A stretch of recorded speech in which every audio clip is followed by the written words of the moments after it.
ఇక హైదరాబాద్ బంజారాహిల్స్ పోలీస్ స్టేషన్లో ప్రణీత్ రావు విచారణ రెండవ రోజు కొనసాగుతుంది. కాగా ప్రణీత్ రావును విచారించేందుకు ప్రత్యేక బృందం ఏర్పాటు చేశారు. ఈ సందర్భంగా పోలీస్ స్టేషన్ లోపలికి ఎవరిని అనుమతించడం లేదు.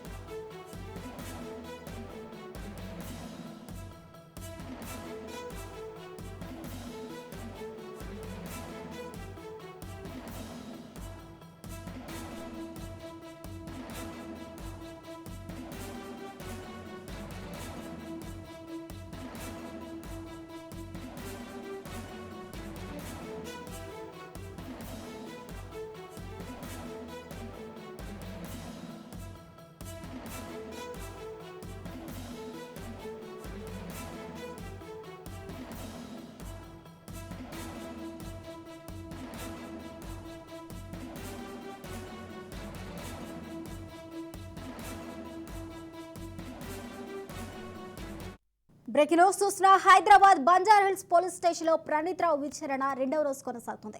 కాగా ప్రణీత్ రావును విచారించేందుకు ప్రత్యేక బృందాన్ని ఏర్పాటు చేశారు. ఈ సందర్భంగా పోలీస్ స్టేషన్లో లోపలికి ఎవరిని అనుమతించడం లేదు. ఇదే అంశానికి సంబంధించిన పూర్తి అప్డేట్స్ ను మా క్రైమ్ బ్యూరో చీఫ్ ఇన్నారెడ్డి అందిస్తారు. ఇన్నారెడ్డి, ప్రణీత్ రావు విచారణ ఈ రోజు రెండో రోజు జరుగుతా ఉంది. దీంట్లో ప్రధానంగా టెక్నికల్ గా ఎవరెవరు సపోర్ట్ చేశారు, తర్వాత దీంట్లో సహకరించిన వాళ్ళు ఎవరు, రిటైర్డ్ ఆఫీసర్స్ దగ్గర నుంచి తర్వాత 30 మంది ప్రైవేట్ సెక్టర్ సంబంధించిన పూర్తి వివరాలను కూడా అడిగి తెలుసుకునే ప్రయత్నం చేస్తారు. దీంట్లో మనం ప్రధానంగా గమనిస్తే బంజారాహిల్స్ పోలీస్ స్టేషన్ లో విచారణ జరుగుతా ఉంది. ప్రణీత్ రావుది డీజీపీ ఆధ్వర్యంలో ప్రణీత్ రావు విచారణ చేస్తా ఉన్నారు. పోలీస్ స్టేషన్ లోపలికి ఎవరిని అనుమతించకుండా ఈ విచారణ చేస్తామని తెలుస్తా ఉంది. సో దీంట్లో ప్రధానంగా ప్రణీత్ రావుకు సహకరించిన వ్యక్తులకు సంబంధించి తర్వాత ఈ టెక్నాలజీ తర్వాత ఎంతమందిని ట్యాప్ చేశారన్న అన్ని వ్యవహారాల మీద ఇప్పటికే విచారణ జరుగుతుంది తెలుస్తాయి. స్వప్న ఇదే కాకుండా ఎవరైతే సహకరించారో వాళ్ళకు లిస్ట్ తయారు చేసి వాళ్ళకు కూడా నోటీసులు జారీ చేసి వాళ్ళను కూడా పిలిపించి విచారించేందుకు కూడా రంగం సిద్ధపడి చేస్తా ఉంది. ప్రస్తుతం మాత్రం బంజారాహిల్స్ పోలీస్ స్టేషన్ లో వెస్ట్ జోన్ డీసీపీ అలాగనే ఏసీపీ తర్వాత తదితర సిబ్బంది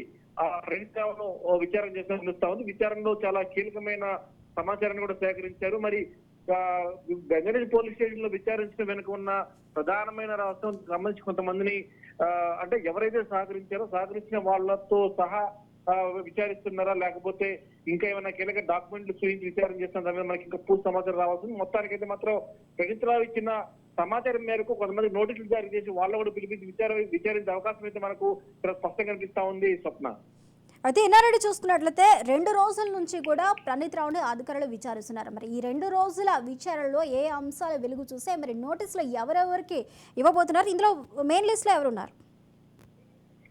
స్వప్న, ప్రధానంగా అంటే సూత్రధారు పాత్రధారులకు సంబంధించిన వ్యవహారంలో మాత్రం ఒక క్లారిటీకి వచ్చారు. అంటే ఎవరి కనుసన్నల్లో ఈ ట్యాపింగ్ జరిగింది, తర్వాత ఎవరి ఆదేశాల మేరకు జరిగింది. ఇదే కాకుండా మనం గమనించవచ్చు ప్రణీత్ రావుకు సంబంధించి ఆయన ఒక ఎస్ఐ స్థాయి అధికారిని ఒక డిఎస్పీ స్థాయికి ప్రమోషన్ ఇచ్చి మరి తర్వాత ఈయనకు ఈ పదవి తెలుస్తా ఉంది. దీంట్లో ఆయన ప్రధానంగా ఈ రోజు విచారణలో ఎవరెవరు సహకరించారు అన్న వ్యవహారం మీదనే పూర్తి స్థాయిలో విచారణ కొనసాగుతా ఉంది. దీంట్లో బంజారాహిల్స్ పోలీస్ స్టేషన్ లో జరుగుతున్న విచారణలో మాత్రం ప్రధానంగా ఎవరెవరు సహకరించారు, దీంట్లో రిటైర్డ్ పోలీసులు ఎవరు, తర్వాత 30 మంది సిబ్బంది ఎవరు అన్న అంశాల ఆధారంగానే ప్రధానంగా పోలీస్ స్టేషన్ విచారణ జరుగుతా ఉంది. అంటే పోలీస్ స్టేషన్ లో లోపలకు ఎవరిని రానియకుండా వీళ్ళు విచారణ చేసిన తెలుస్తా ఉంది. అయితే ఈ రెండో రోజు కస్టడీలో మాత్రం ప్రధానంగా ఇతనికి సహకరించిన అధికారులు, సహకరించిన రిటైర్డ్ ఆఫీసర్స్, తర్వాత ఏ రకంగా ఈ ట్యాపింగ్ వ్యవహారం నడిచింది, ఎక్కడెక్కడ నడిచింది, తర్వాత ఈ ట్యాపింగ్ వ్యవహారంలో ఎన్ని దఫాలుగా అంటే ఈ 3 షిఫ్ట్లు కాకుండా ఎప్పటికప్పుడు అంటే జనరల్ గా మన ఫోన్ కాల్ అనేది ఊహించాం. అంటే ఎప్పుడు ఫోన్ వస్తుంది, ఎప్పుడు ఎవరికి ఫోన్ చేస్తారో తెలియదు. కాబట్టి పూర్తి స్థాయిలో 3 షిఫ్ట్లలో ఒక సిబ్బందిని పెట్టి ఎప్పటికప్పుడు ఆ ఫోన్లను అబ్జర్వ్ చేస్తూ ఫోన్ రాగానే రికార్డింగ్ చేసుకుంటూ ట్యాప్ చేసుకుంటూ కూడా గుర్తింపు చేస్తూ ప్రస్తుతం మాత్రం దీని మీద పూర్తి స్థాయిలో విచారణ జరుగుతా ఉంది. ఈ ప్రత్యేక దర్యాప్తు బృందం నేపథ్యంలో జరుగుతున్న విచారణలో మాత్రం చాలా కీలకమైన అంశాలు వెలుగుతూ అవకాశం కనిపిస్తా ఉంది. స్వప్న, థ్యాంక్ యూ ఇన్నారెడ్డి.